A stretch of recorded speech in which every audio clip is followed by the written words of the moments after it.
Hello friends, in today's session I am going to tell you how to use loops effectively in Java coding.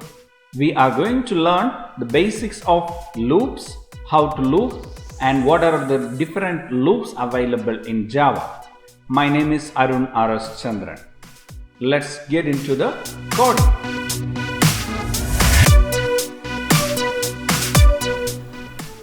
We use loops for repeated action.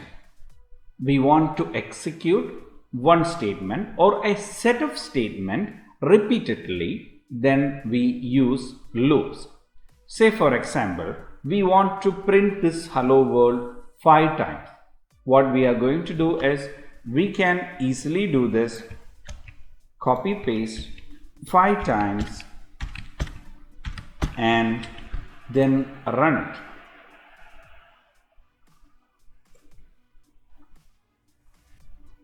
We are going to get 5 hello world printed on the console.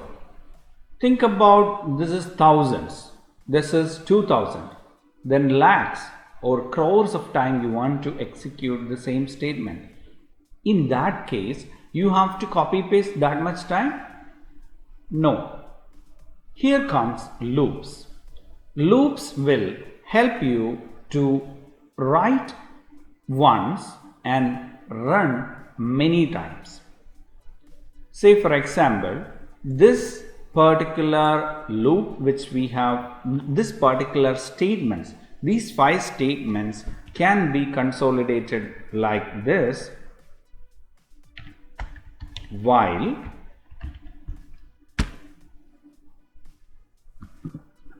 I need to declare an integer variable int I equal to 0. So I'm simply giving this int I equal to 0. That means it will create a variable I in the memory and assign the value 0 to that I.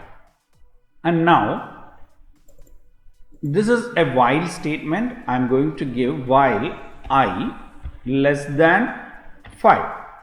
That means if the value of I is less than 5, in that case enter into the braces or enter into the braces and execute the code.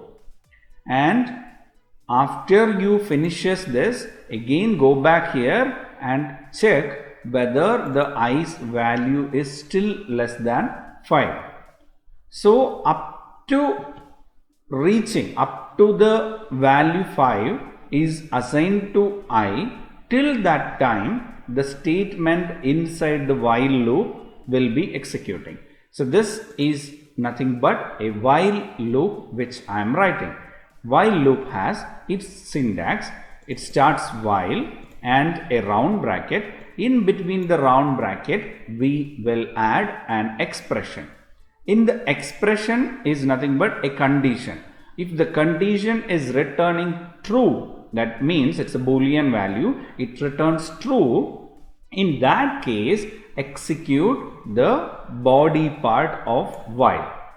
Now let us write the system.out.println, the hello world here, hello world, and save it and don't run it. Why? We have not increased the value or incrementing the value of I. So it is going to be an infinite loop. It will not exit in any point of time because I's value is not changing. Now let us change the value of I using I plus plus. Now when at this line of code executes, what is going to happen? The i's value is going to change into the next variable, the next value. That means if I is 0, then I plus plus is 1. Then if i's value is 1, then I plus plus is 2. Up to 5, this will execute, and after that 5, the value 5 executes. If I reaches the value 5, then it is going to exit the loop. So let us give an exit here. To understand the exit, we will print exit, or let us print it as end. So now what we are going to see is it is going to print end after 5 times hello world is printed. And I am giving you one more tip. This is a statement commenting this line, and this line will not execute. Now I am going to run it by clicking this. You can see 5 times 1, 2, 3, 4, 5 times hello world is printed. Now let us try to print the value of I as well here. How I can do that is I plus and just giving a space and adding a column. So what it will give, it will be printing the value of I, and then it will be printing hello world after a colon. Now let me just try to run it. Now you can see when the first value is 0, I's value is 0, and then hello world is printed. Then I's value is 1, and then again hello world is printing. Then 2, hello world is printing. Then 4, hello world is printing. And then up to 4, the hello world is printing. And then let me just print I's value here. After I became 5, it is not printing. So let me just give it something like this way so that I'll understand what is I. So I equal to, okay. So now I equal to the values you will see 0 hello world, and after that this line executed, and this became 1, I plus plus executed, and its value became 1. Then 1 and printed hello world. Now I's value became 2. Then 2 hello world, and I's value became 3. Then 3 and hello world printed, and I's value became 4. And after that what happened is 4 hello world printed, and then I's value became 5. Immediately the condition checked, and that condition fails, and it went to end.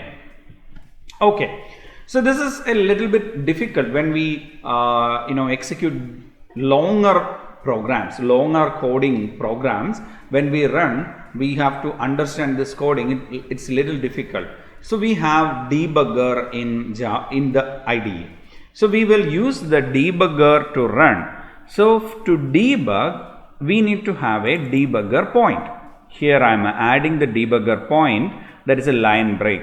When this line break happens, when I run the code, when the code execution reaches to this line, it will stop here and will be helping me to watch the changes. So let me show you how to do that. I just go with the debug button here. Just allow access. I'm just going to switch the perspective to debugging perspective. Let's see what happens. Now you can see there is some code line number 7 in the main method is hitting, and it stopped because I have created a breakpoint there. Now I need to hit on F6, in the function F6. What will happen is it will go to the next line of execution. Now here, if you mouse over, you can see the value of I. If you mouse over, here also you can see the value of I. In the right hand side, you can see there is a variable segment which is showing the value of I to 0. And this args is nothing but coming from the main method. That args is also showing as no values. Now let us click on F6 again. What happens now is F6, it moves to this line. After checking this condition, it moves to this line. So let us add a watch point here. Now what happens is I am just clicking the watch point. Now it asks for I less than 5. The watch point says I less than 5 is true, and let me add a watch point for I also. Just right click and here you can see the watch. So now you will see the value of I which is changing, and also you will be seeing the I less than 5, the conditional statement whenever it checks. Now I am going with F6. Now you can see I++ is executing. Now you can see the I's value here got changed to 1, and between the console has already printed the 0 hello world.